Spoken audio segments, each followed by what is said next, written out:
Et là voici l'attaque de Tadej Pogačar, la première dans ce Tour de France, avec Vingegaard, avec Victor Lafay. Le spectacle peut commencer. Le problème c'est que Vingegaard et Pogačar eux veulent pas se faire de cadeau. Vingegaard qui passe le long de la barrière Vauban. Jonas Vingegaard qui accélère. Samognets qui ne va pas pouvoir suivre. Et le sprint à deux entre les deux meilleurs ennemis. Jonas Vingegaard et Tadej Pogačar. Sprint remporté par Tadej. L'attaque de Vingegaard. Pogačar ne peut pas y aller pour l'instant. On va retrouver Tish Benoît. Est-ce qu'il va servir Tish Benoît? Non, on le double sans regarder. Tadej Pogačar qui pour l'instant tamponne. Mais il n'est pas battu. Il est dans la roue de Juan P. Lopez. Vingegaard qui a pris 20 mètres d'avance. Pogačar revient à son rythme. C'est pas le genre de la maison de pas y aller tout de suite. Ah non, il peut pas, tout simplement. Et l'attaque de Vingegaard là aussi. Elle était attendue après que Sepkus ait fait un dernier gros relais. Alors voilà la question, va-t-il lâcher Pogačar sur ces 2 derniers kilomètres d'ascension? C'est du all-in de la part de Jonas Vingegaard parce qu'il est en train de s'isoler. Certes, il retrouvera Wout van Aert, mais il emmène avec lui Tadej Pogačar. JD est maintenant loin derrière Vingegaard en position de leader virtuel de ce Tour de France. S'il se faisait contrer, Et l'attaque de Tadej Pogačar. La réponse de Poggi. Vingegaard qui a pris 2 mètres, qui reste sur son rythme. qui n'y va pas. Et c'est parti pour Poggi. C'est trop belle. Le Quelle contre, attaque. la réponse, The answer, Tadej Pogačar à la relance après la fessée d'hier. Ah oui. Et puis j'ai cru un instant que Jonas Vingegaard allait au train rentrer rapidement. Il se court dans le fort, mais là c'est normal. Waouh. Attaque de cette fois, Tadej non. Pogačar. Je dis, mais ils vont pas s'attaquer aujourd'hui? Bah si, il a fallu attendre le dernier kilomètre et demi pour voir une attaque. Et c'est le maillot blanc qui attaque le maillot jaune. Nouveau bras de fer entre le maillot blanc et le maillot jaune. Et il craque Vingegaard, Vingegaard. Il a pris 3 mètres. 2 mètres. Vingegaard qui s'accroche. Allez, jusqu'au bout. Elle est où Lali? Elle est là. Top chrono Jackie. Allez, c'est parti. Ça va pas faire grand chose. Le voici déjà Jonas Vingegaard. Et à l'arrivée, ce sera exactement attaque de Pogačar. À 450 mètres de l'arrivée, seul Pidcock essaye de suivre. C'est fini pour Hindley. Est-ce que Vingegaard va contrer? Vingegaard qui est dans la roue du maillot blanc. Oh, ça va être dur pour Vingegaard. Il est en train de lâcher. On reprend Terrada. On l'a enlevé, Terrada. Il regarde derrière. Il regarde lâché. derrière. Il va y avoir un éclat.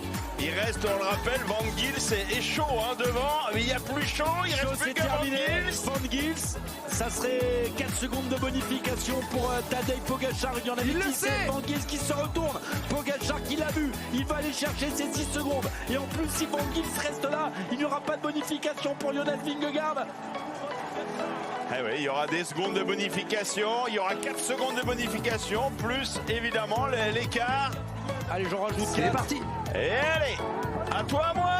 Et pour l'instant, c'est à Pogačar de lancer la première offensive. Oui, il est pas bien, Vingegaard. Il n'est pas bien, Vingegaard. Et hier, on était parti à 500 mètres. Là, il y a 3 km 600. Tadej Pogačar a fait un petit trou sur Jonas Vingegaard. Et il l'a vu dans cette épingle. Il s'est retourné. Et il y aura 8 secondes de bonification au sommet. Il gère Vingegaard. Il gère. Vingegaard se fait mal. Vingegaard est tout seul. Vingegaard a été attaqué. Et Vingegaard n'est qu'à 3 secondes. Il rentre, Jonas Il va Vingegaard. rentrer, on le voit, lui. Et attention au contre. Il est à bloc. Attention au contre. Il y a beaucoup de motos devant. Il faudrait peut-être s'écarter. Attention au contre là, pour Tadej Pogačar. Il se relève un petit peu Pogačar. C'est Il s'est un l'avantage petit peu relevé. psychologique pour Jonas Vingegaard qui est rentré. S'il le décolle, il peut poursuivre son effort. Et passé. Oh, c'est loin. Attaque de Tadej Pogačar à 500 mètres. Ouais, ben voilà. On l'a dit tout à l'heure, Putain. c'est n'importe quoi, merde. Et on voudrait voir devant maintenant. Ah oui, là c'est parti. L'attaque de Jonas Vingegaard qui a surpris cette fois Tadej Pogačar. Est-ce que Poggi va pouvoir rentrer? Oh, le sprint. Ouais. Et 8 secondes Vingegaard.